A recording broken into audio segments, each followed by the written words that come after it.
नमस्कार, मैं स्मिता शंकर स्वागत करती हूँ आप सभी का अपने YouTube channel Smita Hindi classes में। आज हम पढ़ने वाले हैं मुंशी प्रेमचंद की कहानी नादान दोस्त।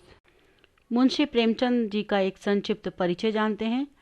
प्रेमचंद जी का मूल नाम धनपत राय और इनका जन्म 31 जुलाई 1880 को वाराणसी के निकट लम्ही नामक गांव में हुआ था। पिता का नाम अजायब राय और माँ का नाम आनंदी देवी था।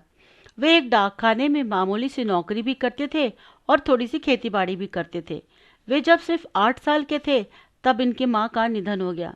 पिता ने दूसरा विवाह कर लिया, सो माँ के प्यार और वात्सल्य से मरहूम रहे। उन्होंने 18 से भी ज़्यादा उपन्यास लिखा, जिसमें कि सेवा सदन, प्रेमाश्रय, रंगभूमि, निर्मला, गबन, कर्मभूमि, गोदान आदि उपन्यास है।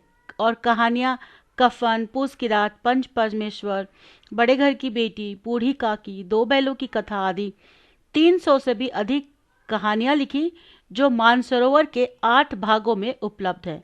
उनमें से अधिकांश हिंदी तथा उर्दू दोनों भाषाओं में प्रकाशित हुई। यही से धनपत राय हमेशा के लिए प्रेमचंद हो गए। सेवा सदन, मिल मजदूर तथा 1935 में गोदान की रचना की, और गोदान अपनी समस्त रचनाओं में सबसे ज़्यादा मशहूर उनकी जिंदगी के आखिरी सफ़र में मंगलसूत्र नामक अंतिम उपन्यास भी लिखना शुरू किया। और जैसे कि बता चुकी हूँ कि 300 से ज़्यादा कहानियाँ लिखा, जो मानसरोवर के 8 भागों में उपलब्ध है। आप कहीं भी इनकी कहानियाँ ऑनलाइन में फिर जो गवर्नमेंट की जो पुस्तकालय होती है, लाइब्रेरी, आप वहाँ पर भी जाकर मानसरोवर की ये 8 बुक ले सकते हैं और पढ़ सकते हैं। पाठ का सारांश कुछ इस प्रकार है। प्रस्तुत कहानी लेखक प्रेमचंद द्वारा लिखी गई है और कहानी है 2 भाई बहनों पर आधारित। इस कहानी में लेखक ने केशव और श्यामा नामक भाई बहन की नादानी का जिक्र किया है। कहानी का सार कुछ इस प्रकार है कि केशव और श्यामा दोनों भाई बहन के घर के ऊपर कार्निस के ऊपर चिड़िया ने घोंसला बनाकर अंडे दिए थे। दोनों भाई बहन हर रोज चिड़िया को आते जाते वहाँ पर देखा करते थे, तो उनको बहुत उत्सुकता हुई। दोनों भाई बहन उनको देखने में इतने मगन हो जाते हैं कि अपना खाना पीना सब छोड़कर भूल जाते हैं, और चिड़िया को अंडों को देखकर उनके मन में ढेर सारे सवाल उठते हैं, जैसे बच्चे कब उड़ेंगे, कब बड़े होंगे, उनके पंख कब निकलेंगे, किस रंग के होंगे बड़े होके, बच्चे किस तरह से चलेंगे। बच्चों के इन सारे प्रश्नों का उत्तर देने वाला उनके पास कोई नहीं था, क्योंकि उनके पिता पढ़ने लिखने में तो माँ घर के कामों में हमेशा व्यस्त रहती थी। इसीलिए दोनों आपस में ही सवाल जवाब करके अपने दिल को तसल्ली दे लिया करते थे।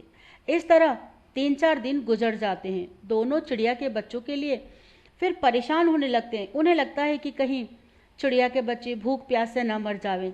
चिड़िया के अंडों की सुरक्षा हेतु विभिन्न उपाय करते हैं, जैसे खाने के लिए चावल और पीने के लिए पानी, छाया के लिए कूड़े की बाल्टी और अंडों के नीचे कपड़ों की मुलायम गद्दी को बनाकर रखते हैं।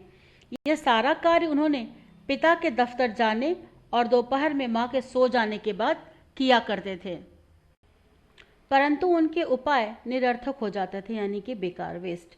चिड़िया अपने अंडे स्वयं ही तोड़ देती है। बच्चों की माँ को जब यह बात पता चलता है तो वह उन्हें बताती है कि चिड़िया के अंडों को छेड़ने से वह दोबारा उन्हें नहीं सेती, मतलब अपने बच्चों को नहीं छूती, बल्कि उन्हें तोड़ देती है। यह सुनकर दोनों को बहुत पछतावा हुआ, परंतु बहुत देर हो चुकी थी। वे दोनों अंडे सुरक्षा के लिए अच्छे ही कार्य के लिए किया था, परंतु ज्ञान और अनुभव की कमी थी उनके। इस कारण से उनकी बर्बादी का कारण खुद उनका जरूरत से ज़्यादा ज्ञान बन बैठा। उसके बाद उन्हें वह चिड़िया कभी दिखाई नहीं देती है। प्रेमचंद ने इसलिए उन दोनों को नादान दोस्त कहा है, क्योंकि वो बहुत बच्चे होते हैं और इतनी समझ नहीं होती है। इस कहानी में हमें यह सीख मिलती है कि किसी भी कार्य को करने से पहले उसे सुनिश्चित कर ले कि जो आप कर रहे हैं वो सही भी है या नहीं। केशव और श्यामा ने चिड़िया के बच्चों के लिए जो भी किया, यदि वे अपने माता पिता से एक बार पूछ लेते तो शायद वे उन चिड़ियों के बच्चों को अपने सामने बड़ा होता देख पाते। नादान दोस्त कहानी से यही शिक्षा मिलती है कि नासमझी में किया गया काम ठीक नहीं रहता। केशव और श्यामा ने चिड़िया के अंडों की सुरक्षा के सारे उपाय किए, परंतु इससे उनका सत्यानाश हो गया। मनुष्य को जीव जंतुओं के जीवन में हस्तक्षेप करना चाहिए, न उन्हें अपने जीवन स्वतंत्रता से जीने देना चाहिए। एक अंकीय प्रश्न उत्तर। चिड़िया को आते जाते कौन देखा करता था? श्यामा और केशव भाई बहन। श्यामा और केशव के दिल में कौन सा सवाल उठता था? अंडे कितने बड़े होंगे? विद्वान कौन बनता था? केशव। केशव और श्यामा के सामने कौन सा सवाल उठ खड़ा हुआ? चिड़िया के बच्चों का पेट भरने का। चिड़िया के बच्चों को धूप से बचाने के लिए टोकरी कौन लाया? श्यामा। कौन घबरा उठा? श्यामा और केशव। केशव का ध्यान किस पर नहीं गया? चिड़िया के बच्चों को धूप से बचाने पर। केशव और श्यामा ने अंतिम में कौन सा फैसला किया? घोंसले के ऊपर कपड़े की छत बनाने का। दोनों चिड़िया क्यों उड़ गई? केशव के कार्निस पर हाथ रखने से। केशव ने कार्निस पर क्या देखा? 3 अंडे और कुछ तिनके। केशव ने चिड़िया के अंडों के लिए किसकी गद्दी बनाई? श्यामा के कपड़ों से। चिड़िया के बच्चों के लिए दाना और पानी की व्यवस्था किसने की? श्यामा ने। संदर्भ व्याख्या करें। प्रश्न। संयोग से उनकी नज़र नीचे गई और उल्टे पांव दौड़ती हुई कमरे में जाकर जोर से बोली, भैया अंडे तो नीचे पड़े हैं, बच्चे उड़ गए। संदर्भ में लिखेंगे। प्रस्तुत पंक्तियां हमारे हिंदी पाठ्यपुस्तक गद सागर के नामक नादान दोस्त नामक कहानी से लिया गया है और जिसके लेखक मुंशी प्रेमचंद जी हैं। प्रसंग। माँ ने दोनों बच्चों से पूछा। व्याख्या। मुंशी प्रेमचंद की कहानी नादान दोस्त में श्यामा का यह दृश्य उसकी सजगता, जिज्ञासा और भावनात्मक संवेदनशीलता को उजागर करता है। जब उसकी नज़र संयोग से नीचे पड़े अंडों पर जाती है और वह उल्टे पांव दौड़ती हुई अपने भाई केशव को बताने के लिए कमरे में जाती है, तो यह उसकी तत्परता, पारिवारिक सहयोग को दर्शाता है। भैया अंडे तो नीचे पड़े हैं, बच्चे उड़ गए। इस वाक्य में उसकी चिंता, उत्सुकता साफ झलकती है। श्यामा का यह तत्कालिक और सच्चा प्रतिक्रिया देना कहानी को और भी जीवंत और प्रभावशाली बनाता है, जिससे पाठक उसकी मासूमियत और संवेदनशीलता को महसूस कर सकते हैं। सप्रसंग व्याख्यान नंबर 2। माँ ने आकर टूटे हुए अंडों को देखा और गुस्से से बोली, तुम लोगों ने अंडों को छुआ होगा। संदर्भ पूर्ववत ही रहेगा। प्रसंग। श्यामा ने केशव से कहा। व्याख्या। मुंशी प्रेमचंद की कहानी नादान दोस्त से माँ का अंडों का टूटा हुआ देखकर गुस्से से कहना कि तुम लोगों ने अंडे को छुआ होगा कई भावनाओं को प्रकट करता है। माँ की यह प्रतिक्रिया उसकी निराशा और गुस्से को दर्शाती है, क्योंकि अंडों का टूटना उनके लिए एक बड़ी हानि है। उनकी यह धारणा है कि बच्चों ने अंडों को छुआ होगा बच्चों की मासूमियत और नादानी को उजागर करती है। यह प्रतिक्रिया पारिवारिक अनुशासन और बच्चों के लिए एक सीख के रूप में भी सामने आती है। यह दृश्य कहानी में एक संवेदनशील मोड़ लाता है, जहां माँ की भावनाएं और बच्चों की मासूमियत के बीच का संघर्ष स्पष्ट होता है, जिससे पाठक कहानी की गहराई और संवेदनशीलता को अच्छी तरह महसूस कर पाते हैं। टिप्पणी लिखें।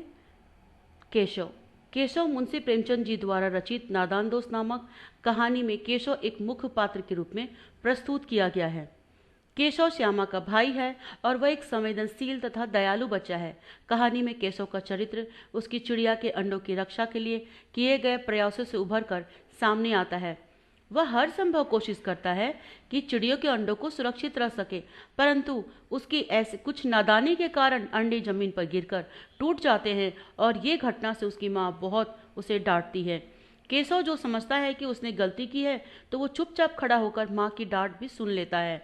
यह दृश्य हमें बताता है कि केशव में स्वीकार करने की भी क्षमता है और अपने कार्यों के प्रति जिम्मेदारी का भी भाव है। केसर का चरित्र दयालु, बुद्धिमान और संस्कारों का प्रतीक के रूप में उभर कर आया है। उसकी हरकतें और भावनाएं यह दर्शाती है कि वो केवल एक नादान बच्चा नहीं है, बल्कि उसके भीतर एक संवेदनशील और सहृदय व्यक्ति है। इस प्रकार हम कह सकते हैं कि केशव एक ऐसा चरित्र है जो पाठकों के दिल में गहरी छाप छोड़ता है और प्रेमचंद की कहानी को और भी जीवंत बना देता है। दूसरा टिप्पणी है श्यामा। मुंशी प्रेमचंद जी द्वारा रचित नादान दोस्त नामक कहानी में श्यामा भी एक मुख्य पात्र है। श्यामा केशव की बहन है और इसकी भूमिका बहुत ही महत्वपूर्ण है। वो अपने भाई के साथ मिलकर अंडों की रक्षा करने का हर संभव प्रयास करती है। उसकी दयालुता, संवेदनशीलता का परिचय मिलता है। श्यामा एक चंचल और उत्सुक बच्ची है जो चिड़िया को अंडों को देखने के लिए अत्यधिक जिद करती है। उसकी जिज्ञासा और साहस का परिचय तब मिलता है जब केशव उसे चेतावनी देता है कि तू नीचे गिर जाएगी और तेरे सिर के 4 टुकड़े हो जाएंगे। तब भी वह कहती है कि हो जाने दो, मुझे तो बस अंडों को देखना है। उसकी यह जिद और साहस दर्शाती है कि वह कितने दृढ़ संकल्प और साहसी है। श्यामा का चरित्र न केवल उसकी उत्सुकता और चंचलता को दर्शाता है, बल्कि उसकी बुद्धिमत्ता और साहस को भी उजागर करता है। वह अपने भाई के साथ कदम कदम से मिलकर चलती है और एक आदर्श बहन के रूप को प्रस्तुत करती है। उसकी मासूमियत, दयालुता और दृढ़ता उसे एक अद्वितीय चरित्र बनाती है जो पाठकों के मन में गहरी छाप छोड़ता है। इस प्रकार श्यामा एक दयावान, चंचल, उत्सुक, बुद्धिमान और आदर्श बहन का प्रतीक है। उसकी हरकतें और भावनाएं कहानी को जीवंत बनाती हैं और उसे एक महत्वपूर्ण स्थान प्रदान करती है। श्यामा का चरित्र प्रेमचंद की कहानी नादान दोस्त को और भी अधिक रोचक और प्रभावशाली बना देता है। तो इस तरह छात्रों, ये मुंशी प्रेमचंद द्वारा रचित पाठ नादान दोस्त यहीं पर समाप्त होता है। और एक और लेसन आपके कोर्स कराया गया है, हिंदुस्तान को सलाम। बहुत जल्दी मैं वो भी वीडियो बनाकर डालने वाली हूँ। और अगर आपको वीडियो पसंद आता है, हेल्पफुल लगता है, तो मेरे चैनल को सब्सक्राइब, लाइक, कमेंट और अपने दोस्तों के साथ शेयर करना ना भूलिएगा। वीडियो देखने के लिए आपका बहुत बहुत धन्यवाद।